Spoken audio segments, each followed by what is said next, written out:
Good morning everybody. आज हमारा बिंदु है मैक्स वेबर की जो अवधारणा है ऑथोरिटी, सत्ता की अवधारणा। प्यारे विद्यार्थियों, जब हमें सत्ता की अवधारणा को समझना है, सबसे पहले हमें एक भ्रम की स्थिति बनती है, क्या शक्ति और सत्ता एक ही तथ्य है या अलग अलग है। वेबर ने इन दोनों के मध्य स्पष्ट अंतर बताया है। वेबर कहता है शक्ति जो है उसको उसने मैस्ट शब्द से संबोधित किया और प्रभुत्व या ऑथोरिटी को डोमिनेट शब्द से प्रस्तुत किया है। उन्होंने इसके अंदर स्पष्ट भेद किया, अर्थात पावर को मैस्ट और ऑथोरिटी को डोमिनेशन के आधार पर परिभाषित किया गया है। कोई भी सत्ता होती है, वो सत्ता आदमी के हाथ में कब आएगी, उसके लिए मैक्स वेबर ये जवाब देते हैं कि जब आर्थिक कारणों के प्रभाव से उत्पादन के साधनों पर किसी व्यक्ति या समुदाय का अधिकार हो जाता है, तो उस स्थिति में वो आदेश देने की स्थिति में आ जाता है। क्योंकि किसी भी अथॉरिटी के लिए दो तथ्य होना जरूरी है, एक तो स्वामी यानी जो आदेश दे सके, दूसरा बाध्यता मूलक प्रकृति के रूप में अधीनस्थ समूह जो उस आदेश की पालना करने के लिए बाध्य है। अर्थात सत्ता की अवधारणा में दो तथ्यों के बिना इसके अर्थ को हम नहीं समझ सकते। एक वो समूह होगा जो स्वामी है, मालिक है, जिसके पास उत्पादन के साधनों पर पूर्ण अधिकार है, जो समाज के अंदर राजनीतिक, आर्थिक, सामाजिक, सांस्कृतिक प्रभुत्व रखता है। जब वो व्यक्ति डोमिनेशन की प्रवृत्ति में डोमिनेट करने लग जाएगा, प्रभुत्व रखने लग जाएगा, तो दूसरा वर्ग जो उसका अधीनस्थ है, उसके सबऑर्डिनेट काम करता है, वो बाध्यता मूलक आधार पर उस आदेश की पालना करेगा। इस तरह जब प्रभुत्व की हम बात करेंगे तो शक्ति के साथ वैधता जुड़ जाती है, तो ये प्रभुत्व बन जाता है। इस अर्थ में वेबर यह स्पष्ट करना चाहते हैं, किसी भी समाज के अंदर प्रभुत्व को आर्थिक आधार पर ही मानने ये हमारी भूल होगी। आर्थिक आधार के अलावा सामाजिक, सांस्कृतिक, राजनीतिक परिप्रेक्ष्य में भी आदेश देने की जो प्रवृत्ति है, अधिकार है, उसको महत्व दिया जाता है। मैक्स वेबर अपने सत्ता की अवधारणा में स्पष्ट करना चाहता है कि यह एक सामाजिक पहलू है।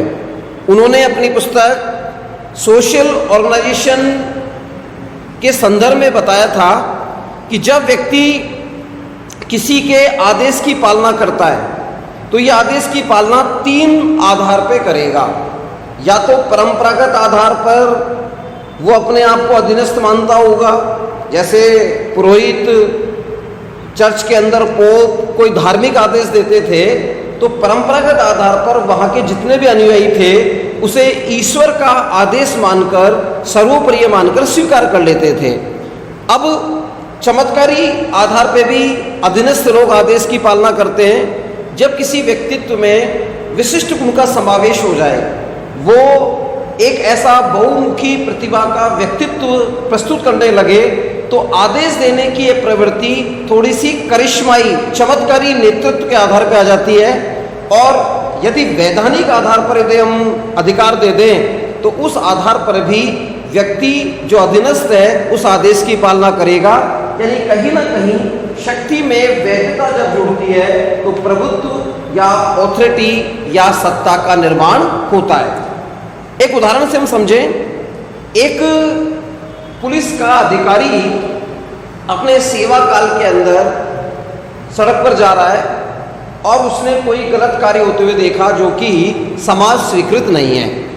ऐसी स्थिति में वो अधिकारी अपने पद के कारण, क्योंकि वो पुलिस का अधिकारी है, उसके पास उस पद की वैधानिक वैधता, शक्ति प्राप्त है, वो ऑफ ड्यूटी में भी उसको आदेश दे देगा संबंधित थाने को फोन करके उस आपराधिक कृत्य के लिए दंड देने में प्रयास करेगा और उसको हो सकता है उसी समय दंड भी दे दे, क्योंकि वो उसकी एक नैतिक जिम्मेदारी है।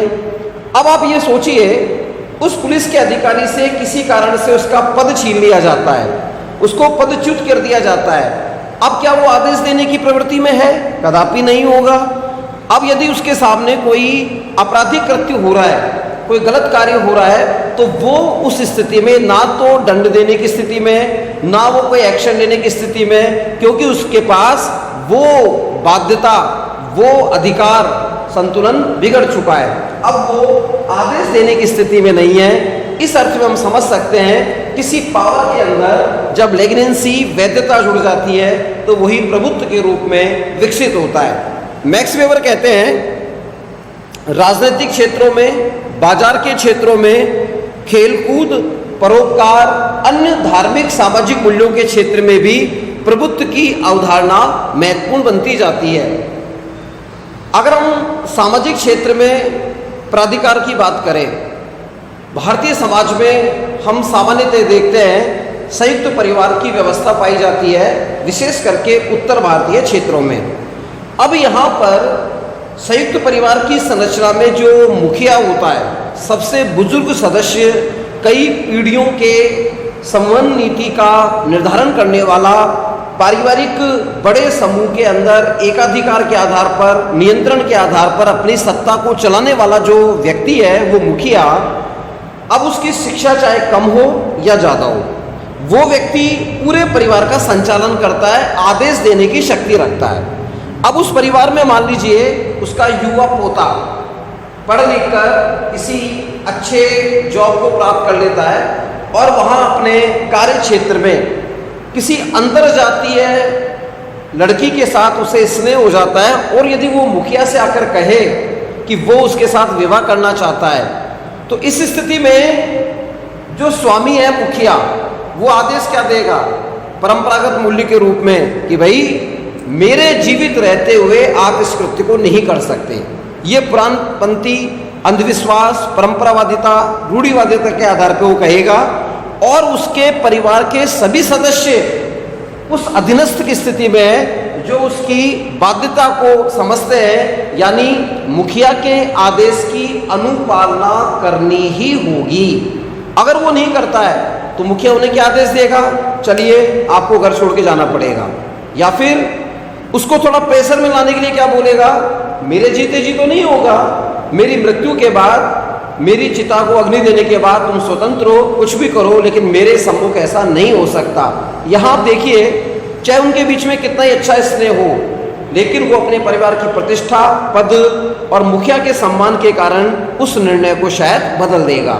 इस उदाहरण में हमने क्या समझा कि जो स्वामी आदेश देने की शक्ति रखता था, उसको परंपरावादी शक्तियों के माध्यम से वैधता प्राप्त हो गई।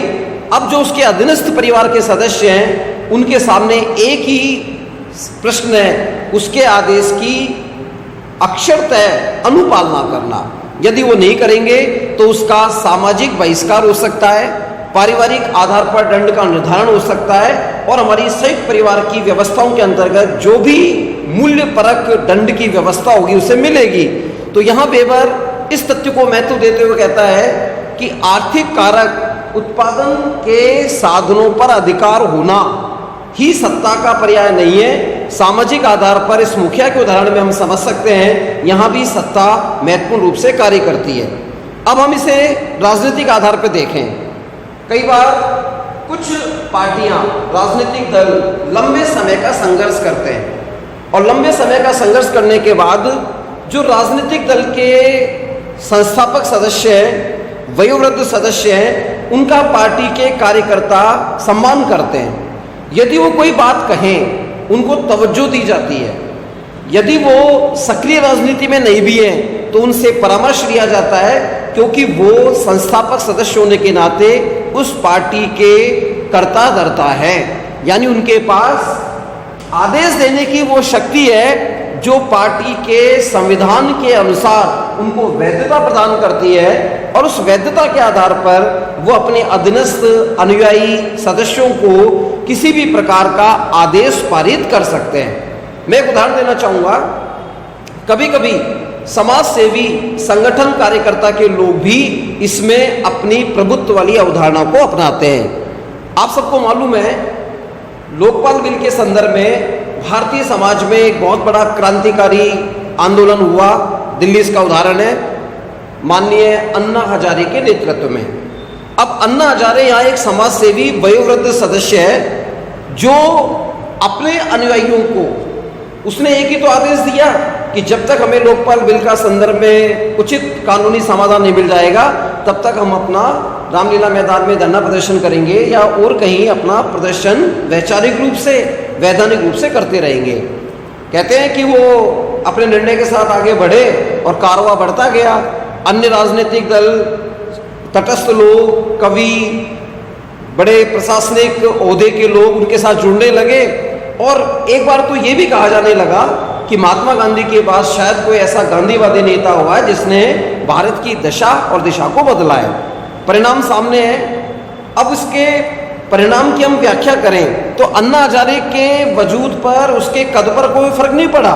वो आज भी एक समाज सेवी के रूप में अपनी महत्वपूर्ण भूमिका निभा रहे हैं, लेकिन यदा कदा उनका मन आहत होता है तो आदेश के रूप में, शक्ति के रूप में कुछ भी बात कहते हैं तो उनके समर्थक लोग जो अधीनस्थ हैं उसकी अनुपालना करते हैं। शायद दिल्ली सरकार के अंदर बैठे हुए ऊंचे ओहदे के मंत्री, मुख्यमंत्री भले ही राजनीतिक दल के रूप में अलग हो गए हों, लेकिन कभी कभी जब परामर्श की आवश्यकता होती है या विधिवत कोई उन्हें वयोवृद्ध सदस्य की आवश्यकता होती है तो कहीं न कहीं उनकी बातों को आज भी अपनी सत्ता की रणनीतियों में वो मान्यता देते हैं। ये एक मानसिक रूप से प्ररचना बनी है। तो कई बार कुछ लोग ये सोचते हैं कि ऑथोरिटी या प्राधिकार की अवधारणा में मालिक और मजदूर जैसा संबंध होगा। ऐसा नहीं है। आज मैं इसी उदाहरण को आगे बढ़ाऊं। माननीय मुख्यमंत्री अब बाध्य नहीं है क्योंकि आंदोलन पूरा हो चुका, उनको सत्ता सुख मिल रहा है और वो अपनी एक स्टेट में सरकार चला रहे हैं, लेकिन मानसिक रूप से तो जुड़े हुए आज भी होंगे। कहीं ना कहीं यदि वो कोई गरीबों के लिए योजना बनाते हैं तो उनके साथ बिताया हुआ वो समय, उनकी दी हुई प्रेरणाएं शायद उनको सत्ता के संचालन में महत्वपूर्ण भूमिका निभा रही होगी। तो ऐसी स्थिति के अंदर ऑथोरिटी में वैधता तो वही, स्व स्वीकृति भी है, आत्म अनुभूति भी है और इस आधार पर यह ऑथोरिटी उतना ही कारगर सिद्ध होती है। अगर मान लीजिए किसी नौकर के मन में अपने मालिक के प्रति श्रद्धा का भाव नहीं है, मालिक कितना ही आदेश दे, वो नौकर उस आदेश को पूरी तरह पालना नहीं करेगा, इफ और बट लगा देगा, अपना दिमाग लगाकर कन्नी काटने की कोशिश करेगा। लेकिन यदि मालिक के प्रति उसका श्रद्धा भाव है, अधीनस्थ होने के बाद भी मानसिक प्रेरचना से जुड़ा हुआ है, तो ऐसी स्थिति में वो एक आदेश पर आधी रात को खड़ा होकर मालिक के सम्मुख खड़ा हो जाएगा। तो यहाँ वेबर भले ही वैधता की बात करते हो शक्ति के संदर्भ में, लेकिन मानसिक आत्म अनुभूति, जुड़ाव भी इसमें महत्वपूर्ण भूमिका निभाता है। मैक्स वेबर ने इस ऑथोरिटी की अवधारणा के अंदर जो डोमिनेशन की बात की है, प्रभुत्व की बात की है, ये वही प्रभुत्व है जो डॉक्टर M.N. श्रीनिवास ने संस्कृतिकरण की अवधारणा में जो प्रभु जाति बताई थी, वैसे ही लक्षण इसके मिलते हैं, यानी जो सब पर प्रभुत्व रखे। हम लोगों ने राजस्थान के आंचलिक गांवों में कुछ उदाहरण देखे होंगे। कुछ जाति विशेष के लोग अपनी एक महापंचायत करते हैं और उस महापंचायत के माध्यम से कोई भी उनको सामाजिक निर्णय लेना होता है तो वो वहाँ एक फतवे जारी करते हैं या एक अपना व्हिप जारी करते हैं, जिसके माध्यम से वो जाति समुदाय के लोग उनकी बात को मानते हैं। जैसे कोई उनके समाज में कुरीति है, मृत्यु भोज। अब उन्होंने निर्णय लिया कि हमें मृत्यु भोज नहीं करना है। ऐसी स्थिति में यदि उन्होंने कोई महापंचायत की, महापड़ाव किया और वहाँ निर्णय लिया, समाज के उन प्रभुत्वकारी स्वामियों ने, जो वहाँ के लोकमान्य नेता हो सकते हैं, वहाँ के कोई राजनीतिक दल के प्रभुत्व वाले व्यक्ति हो सकते हैं, कि भाई हमें, हमारी जाति में ये विसंगति है, ये त्रुटि है, हमको मृत्यु भोज नहीं करना और इसके बदले में उस व्यक्ति के परिवार को कोई न कोई आर्थिक पैकेज की व्यवस्था में करनी है समाज को मिलकर। तो ये जो स्थिति बनेगी, ये स्थिति यहाँ पर अधीनस्थ के द्वारा अनुपालना करने पर इसका सामाजिक सरोकार भी जुड़ा हुआ है, एक परिशोधन भी होता है। तो वेबर का यहाँ मंतव्य स्पष्ट हो गया कि ऑथोरिटी की अवधारणा में केवल आर्थिक संबंधी महत्वपूर्ण नहीं है, राजनीतिक हो सकते हैं, सांस्कृतिक हो सकते हैं, शक्ति की वैधता के अलावा मानसिक प्ररचना हो सकती है, और किसी व्यक्ति का हम सम्मान करें, कोई समाज सेवी है, उसके द्वारा दी गई शिक्षाएं भी हमें आदेश देने की शक्ति के साथ साथ अनुपालना करने का गुण भी प्रदान करती है। अब प्रश्न उठा कि मैक्स वेबर ने ऑथोरिटी को कितने भागों में बांटा है। तो यहाँ विद्यार्थियों में स्पष्ट करना चाहूँगा, प्राधिकार को मैक्स वेबर ने 3 भागों में बांटा।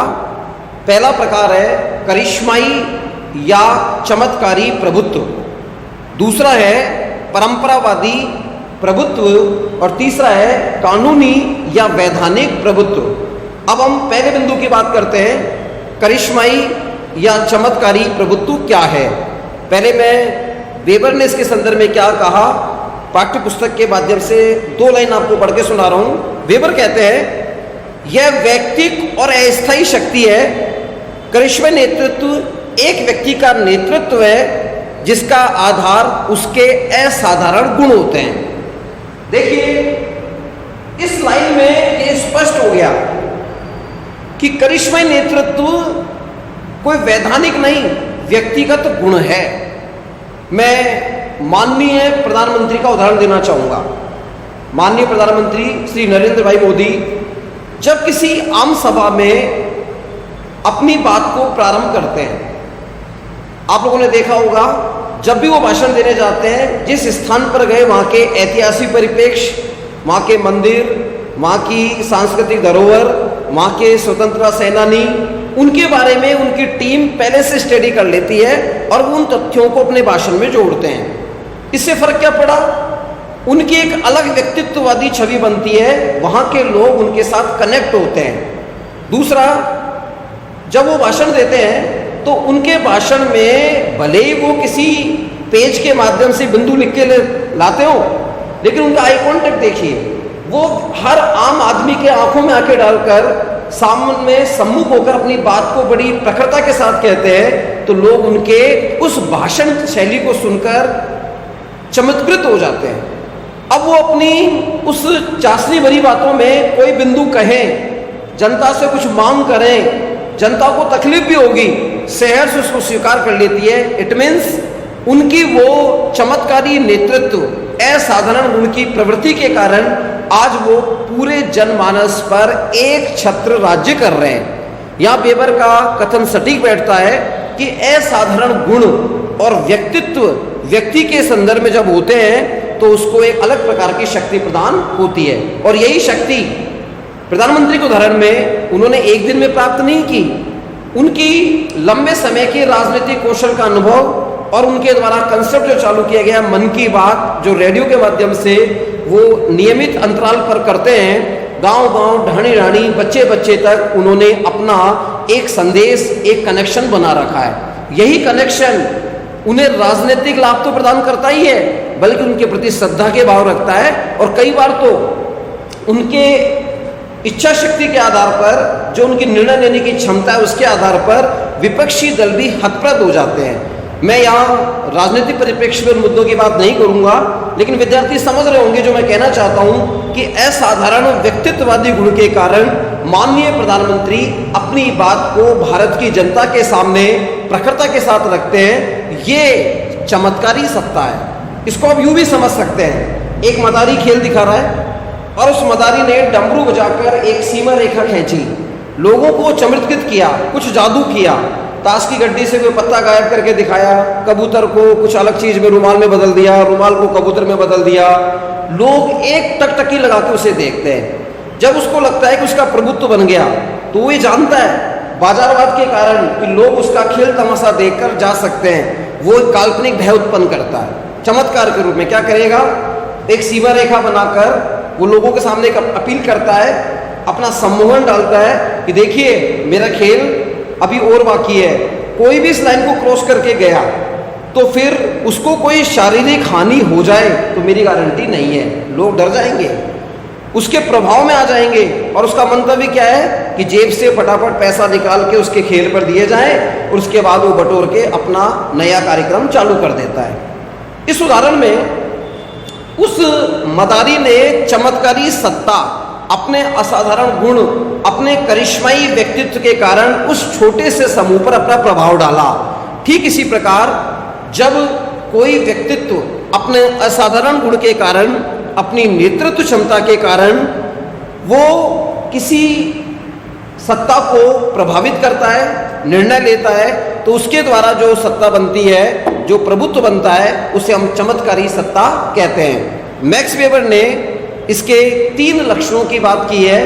पहला लक्षण है, आपातकालीन स्थिति में ऐसे लोग कठोर निर्णय लेते हैं, आम जनता के समर्थन में निर्णय लेते हैं। दूसरा लक्षण बताया, यह असाधारण शक्ति उनको मानसिक गुणों के आधार पर प्राप्त होती है। उनके हर निर्णय में उनका पूरा समर्थन, पूरा एक मूक समर्थन के साथ साथ वैधानिक समर्थन और अंतर्मन के निर्णय भी जुड़े होते हैं। तीसरा, ये एक अस्थायी प्रवृत्ति है। यहां विद्यार्थियों को मन में भ्रम होगा कि करिश्माई नेतृत्व अस्थायी क्यों है। सीधी सी बात है, आज उसका खेल चल रहा है, कल उससे बड़ा खिलाड़ी कोई आया, उसका खेल चलेगा। तो उस अवधि के बीच में जो देश काल परिस्थिति में उसने नेतृत्व किया, वो तो परिवर्तित हुआ ना। भारतीय राजनीतिक परिदृश्य में इंदिरा गांधी एक ऐसा नाम है, जब उसका टाइम था इंदिरा की आंधी थी। आज मोदी का जमाना है, तो वो अस्थायी प्रारूप, अगर मान लीजिए इसका वंशानुगत प्रभाव होता तो उनके वंशजों में भी वो कला होती, लेकिन ऐसा नहीं है। लेकिन आज मोदी के रूप में एक नई प्रकार की चमत्कारी सत्ता चल रही है। हो सकता है आने वाले समय में किसी दल संगठन का कोई प्रमुख व्यक्ति एक नई विचारों के साथ, नई ऊर्जा के साथ, एक नई प्रकार की प्ररचना को लेकर आए, तो हो सकता है उसका मिरेकल चले, उसका चमत्कार चले, उसकी करिश्माई सत्ता समाज में स्थापित हो। तो ऐसी स्थिति में ये एक अस्थायी प्रारूप है। नंबर 4, करिश्माई नेता कुख्यात भी हो सकते हैं और महान भी हो सकते हैं। आप लोगों ने हिटलर का नाम सुना होगा। अब हिटलर थोड़ी अपनी ऐसी प्रवृत्ति के लिए प्रसिद्ध है कि जो अपनी मोनोपोली करता था, प्रभुत्व रखने की कोशिश करता था, अपनी बात मनवाता था। कुछ लोग उदार होते हैं, तो चमत्कारी नेतृत्व थोड़ा अटैकी भी हो सकते हैं, आकर्षित भी करने वाले हो सकते हैं, उदारवादी भी हो सकते हैं। 5वां है, चमत्कारी नेतृत्व के प्रति सामूहिक उत्तेजना पाई जाती है। यहां सामूहिक उत्तेजना का तात्पर्य है कि जो लोग उस सत्ता की अवधारणा में अपने चमत्कार से लोगों को प्रभावित करते हैं, अन्य समुदाय में उत्तेजनात्मक बिंदुओं के माध्यम से लोग उसका समर्थन करने लगते हैं, यानी उसके प्रभाव में रहते हैं। उसका कोई आदेश अधीनस्थ के लिए दिल से स्वीकार करने वाली तथ्य होता है, या हृदय से उसे स्वीकार करके उसे अपनी दैनिक जीवन की व्यवहार शैली में अपनाते हैं। अंतिम है, ऐसे लोग क्रांतिकारी, अतिवादी दृष्टिकोण के भी हो सकते हैं। कई बार जब व्यक्ति को लगता है कि मेरा जादू चल रहा है, ऐसी स्थिति में वो कुछ ऐसे निर्णय भी ले लेता है जो आत्मघाती होते हैं। शायद वो निर्णय आम जनता के विरुद्ध भी हो सकते हैं, लेकिन उनको विश्वास होता है कि उनका करिश्मा, उनका चमत्कार इतना प्रभावी है कि लोग उसको सहर्ष स्वीकार कर लेंगे। मैं यहाँ नोटबंदी को डालना चाहूँगा। नोटबंदी का निर्णय पूरी अर्थव्यवस्था के लिए नया निर्णय था, उसको लागू करने की इच्छा शक्ति भी बड़ी महत्वपूर्ण थी।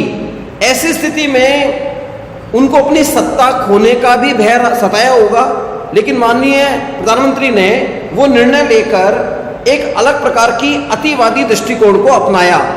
उनको अपने करिश्माई नेतृत्व पर प्रभाव था, क्योंकि उनको पता था कि वो दूरगामी परिणाम के लिए शायद सही कर रहे हैं। मैं इस बहस में नहीं पढ़ना चाहता कि नोटबंदी से फायदा हुआ है, नुकसान हुआ, लेकिन ये भी सत्य है कि विश्व के इतिहास में जहां जहां भी अचानक नोट बदले गए हो, वो फार्मूला सफल नहीं हुआ है।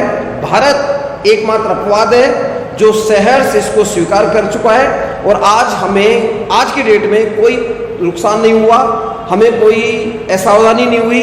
हम लोग अपनी पुरानी रोजमर्रा की आर्थिक प्रक्रियाओं को कर रहे हैं, यानी नोटबंदी को हम सफल मान सकते हैं आम जन के समर्थन के माध्यम से। कहीं ना कहीं इसके पीछे करिश्माई नेतृत्व का प्रभाव था। मेरी अगली क्लास में मैं परंपरागत और वैधानिक सत्ता क्या है उस पर चर्चा करूंगा। आज के लिए इतना ही। मेरा पुनः निवेदन, विद्यार्थी हमारे वीडियोस को सुने, अधिक से अधिक लोगों को शेयर करें, कमेंट करें। और इस वीडियो को देखने के बाद यदि आपको लगता है कि कुछ और जोड़ा जाना चाहिए था और कोई उदाहरण आपके समझ में नहीं आया, आप कमेंट बॉक्स में डाल के हमें सूचित करेंगे, क्योंकि आपका फीडबैक ही हमें हमारी आगे के वीडियो के लिए तैयार करता है। क्योंकि विडंबना ये है कि इस ऑफलाइन क्लास और ऑनलाइन क्लास के इस भ्रम में हम अकेले वन वे में पढ़ा रहे हैं, जबकि टू वे प्रोसेस है। आपके कमेंट हमें टू वे प्रोसेस की ओर लेके जाएंगे। धन्यवाद।